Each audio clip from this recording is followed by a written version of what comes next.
সাংবাদিকক গ্ৰেপ্তাৰৰ বিৰুদ্ধে ৰাজ্যজুৰি কংগ্ৰেছ ৰাইজৰ দলৰ প্ৰতিবাদ। দিলৱাৰ হুছেইন মজুমদাৰক বিনা চৰ্তে মুক্তিৰ দাবী। সাংবাদিকৰ বাক স্বাধীনতা অক্ষুণ্ণ ৰখাৰ দাবী। মুখ্যমন্ত্ৰী ডক্টৰ হিমন্ত বিশ্ব শৰ্মাৰ পুত্তলিকা দাহ প্ৰতিবাদীৰ। দ্য ক্ৰছ কাৰেণ্টৰ সাংবাদিক দিলৱাৰ হুছেইন মজুমদাৰক গ্ৰেপ্তাৰৰ বিৰোধিতাৰে শনিবাৰে কংগ্ৰেছ আৰু ৰাইজৰ দলে ৰাজ্যজুৰি উত্তাল প্ৰতিবাদ সাব্যস্ত কৰে। দুয়োটা বিৰোধী দলে পৃথকে পৃথকে সাব্যস্ত কৰে প্ৰতিবাদ। সাংবাদিক দিলৱাৰ হুছেইন মজুমদাৰক বিনা চৰ্তে মুক্তি দিয়ক, গণতন্ত্ৰৰ বিৰোধী বিজেপি চৰকাৰ আদি বিভিন্ন শ্লোগান দি আৰু প্লে কাৰ্ড লৈ দুয়োটা দলে সাব্যস্ত কৰে প্ৰতিবাদ। লগতে দুয়োটা দলে মুখ্যমন্ত্ৰী ডক্টৰ হিমন্ত বিশ্ব শৰ্মাৰ প্ৰতিকৃতিও দাহ কৰে। গুৱাহাটীৰ ৰাজীৱ ভৱনত অসম প্ৰদেশ কংগ্ৰেছ কমিটি আৰু গুৱাহাটী মহানগৰ জিলা সমিতিৰ নেতা কৰ্মীসকলে সাব্যস্ত কৰে প্ৰতিবাদ। প্ৰতিবাদী কাৰ্যসূচীৰ নেতৃত্ব দি প্ৰদেশ কংগ্ৰেছৰ সাংগঠনিক সাধাৰণ সম্পাদক বিপুল গগৈয়ে দিলৱাৰ হুছেইন মজুমদাৰক কেনেকৈ গ্ৰেপ্তাৰ কৰা হ'ল সেই কথা উনুকিয়াই সাংবাদিকগৰাকীক বিনা চৰ্তে মুক্তি দিবলৈ দাবী উত্থাপন কৰে।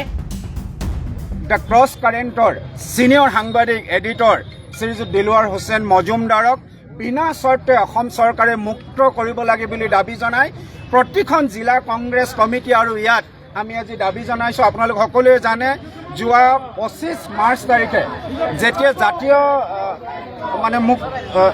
জাতীয় যুৱ শক্তিয়ে যেতিয়া আছাম কোঅপাৰেটিভ এপেক্স বেংকত তাৰ যিবিলাক কেলেংকাৰী হৈ আছে, ফাইনেন্সিয়েল ইৰেগুলাৰিটিজ হৈছে, তাত প্ৰতিবাদ জনাবলৈ যাওঁতে আমাৰ সাংবাদিকসকলে তাত তথ্য সংগ্ৰহ কৰিবলৈ গৈছিলে আৰু দিলৱাৰ হুছেইন মজুমদাৰ ডাঙৰীয়া তালৈ গৈছিলে। কিন্তু তাৰে কোঅপাৰেটিভ এপেক্স বেংকৰ কৰ্তৃপক্ষই তেওঁৰ বিৰুদ্ধে কিছুমান বেছলেছ এৰিয়াৰ ওপৰত তেওঁক কমপ্লেইন দিয়াৰ ক্ষেত্ৰত তেওঁক আবদ্ধ কৰি ৰাখিলে আৰু ৰাতিলৈ তেখেতক এৰেষ্ট কৰিলে। আৰু তেওঁ এৰেষ্ট কৰাৰ পাছত যেতিয়া আপোনালোকে প্ৰেছ এছ'চিয়েশ্যন, আমাৰ ৰাজনীতিৰ দলসমূহ, আমাৰ অসমৰ বিভিন্ন ছ'চিয়েল অৰ্গেনাইজেশ্যনে যেতিয়া তীব্ৰ প্ৰতিবাদ কৰিলে যে তেখেতক মুক্তি কৰি দিব লাগে, তেতিয়া চৰকাৰে মুক্তি কৰিলে যদিও 27 তাৰিখে আকৌ পুনৰ তেওঁ কি কৰিছে যে এপেক্স বেংকৰ তথ্য চুৰ কৰিছে বুলি এটা কমপ্লেইন দি পিনে তেখেতক এৰেষ্ট কৰিছে।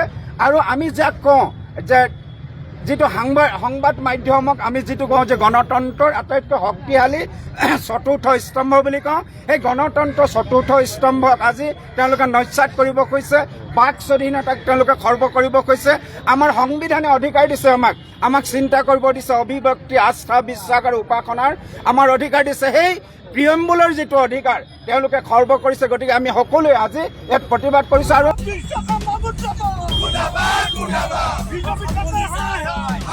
যোৰহাটৰ ৰাজপথতো কংগ্ৰেছে সাব্যস্ত কৰে প্ৰতিবাদ। তিতাবৰ বিধানসভা সমষ্টিৰ বিধায়ক ভাস্কৰ জ্যোতি বৰুৱাৰ নেতৃত্বত দলটোৰ নেতাকৰ্মীসকলে সাব্যস্ত কৰে প্ৰতিবাদ। বিধায়কগৰাকীয়ে কয়, সংবিধান প্ৰদত্ত বাক স্বাধীনতা যাতে কোনো কাৰণতে খৰ্ব নহয় তাৰ বাবে সাব্যস্ত কৰা হৈছে প্ৰতিবাদ। কাৰ্যসূচী লৈছোঁ যিটো সাংবাদিক নিগ্ৰহৰ যিটো ঘটনা হৈছে, বিশেষকৈ যিটো কণ্ঠ ৰোধ কৰিবলৈ যিটো ব্যৱস্থা চলিছে, এই ব্যৱস্থাৰ আমি ঘোৰ বিৰোধিতা কৰিছোঁ। কাৰণ আমাৰ গণতন্ত্ৰৰ আমি চতুৰ্থ স্তম্ভ বুলি কওঁ সাংবাদিকতা। গতিকে সাংবাদিকসকলৰ তেখেতসকলে নিৰপেক্ষভাৱে যি বাতৰি পৰিৱেশন কৰি দেশৰ পৰিস্থিতি, ৰাজ্যৰ পৰিস্থিতি ৰাইজৰ আগলৈ তেখেতসকলে নিয়ে। গতিকে তেওঁলোকক একেবাৰে মুকলিমূৰীয়াকৈ তেওঁলোকক বাতৰি পৰিৱেশন যাতে তেখেতসকলে কৰিব পাৰে, সেই অধিকাৰত তেখেতসকলৰ কোনো কাৰণত খৰ্ব হ'ব নোৱাৰিব। আৰু কংগ্ৰেছ দলে এই বাক স্বাধীনতা, আজি আমাৰ যিটো সংবিধান প্ৰদত্ত এক অধিকাৰ, এই সংবিধান প্ৰদত্ত অধিকাৰ কোনো কাৰণত যাতে খৰ্ব নহয় তাৰ কাৰণে আজি আমি যোৰহাটৰ জিলা কংগ্ৰেছে আজি আমি এই প্ৰতিবাদী কাৰ্যসূচী আমি কংগ্ৰেছে শিৱসাগৰ, গোলাঘাট, ডিব্ৰুগড় আদিতো সাব্যস্ত কৰে প্ৰতিবাদ।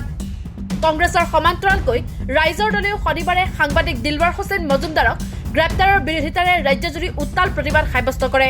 যোৰহাটত দলৰ তথ্য আৰু প্ৰচাৰ সম্পাদক দেৱাংগ সৌৰভ গগৈৰ নেতৃত্বত সাব্যস্ত কৰা হয় প্ৰতিবাদ। মুখ্যমন্ত্ৰী ডক্টৰ হিমন্ত বিশ্ব শৰ্মাৰ প্ৰতিকৃতি দাহেৰে দলটোৱে সাব্যস্ত কৰে প্ৰতিবাদ। প্ৰতিবাদী নেতাৰ অভিযোগ, মুখ্যমন্ত্ৰী ডক্টৰ হিমন্ত বিশ্ব শৰ্মাই হিটলাৰৰ নতুন জন্ম লৈছে। আৰু কোনো কাৰণতে দিলৱাৰ হুছেইন মজুমদাৰক জেলত ৰাখিব নোৱাৰিব। তেখেতে কালি জামিন পাইছে। আজি যদি তেখেতৰ ওপৰত আৰু এটা কেছ লগায়, আমি ভাবিবলৈ বাধ্য হ'ম যে তেওঁ সম্পূৰ্ণৰূপে হিটলাৰৰ নতুন জন্ম লৈছে হিমন্ত বিশ্ব চৰকাৰে, আৰু হিটলাৰৰ ওপৰত আচলতে স্বতন্ত্ৰ সাংবাদিকতা শেষ কৰিব বিচাৰিছে। গতিকে আজি আমি এই মুহূৰ্তত এই ঠাইৰ পৰা দিলৱাৰ হুছেইন মজুমদাৰক অতি শীঘ্ৰে খুব কম সময়ত মুক্তিৰ দাবী কৰিছোঁ। আৰু সংবাদ মাধ্যমৰ ওপৰত চৰকাৰৰ, বিজেপি চৰকাৰখনৰ যি যি ৰঙা চকু সেয়া আঁতৰাবলৈ দাবী জনাইছোঁ। শিৱসাগৰতো ৰাইজৰ দলে সাব্যস্ত কৰে প্ৰতিবাদ। প্ৰতিবাদীসকলে সাংবাদিকৰ ওপৰত নিৰ্যাতন বন্ধ কৰিবলৈও দাবী উত্থাপন কৰে।